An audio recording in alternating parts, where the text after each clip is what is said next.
In this video, I'm going to show you how to trade NASDAQ 100 on Exness.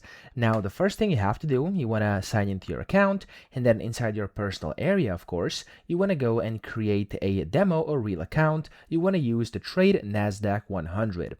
So to do this, you want to go to trading, then accounts, and of course, open the account you want, real or demo. If you need a step-by-step guide, I do have both of them on my channel. You can go watch it and you'll learn how to do it there. Now, once you've done this, select the account you want to trade NASDAQ 100 on and click on trade. And then over here, it's going to open up their web terminal inside Exness.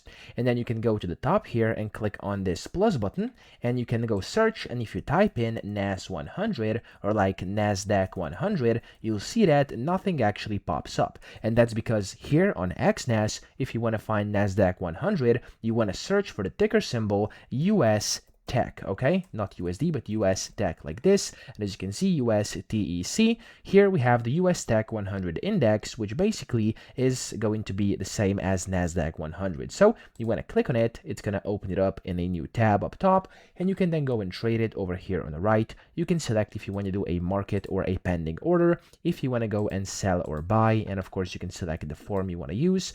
Pick your volume if you want to set a take profit and stop loss, and then when you're ready, click on confirm buy over here, and it's going to go and trade that. Of course, open that trade for the specific NASDAQ 100 or US Tech you actually wanted to purchase. Okay, so that's how to trade it. I hope this video helped you out. If it did, please subscribe to the channel and help me out as well.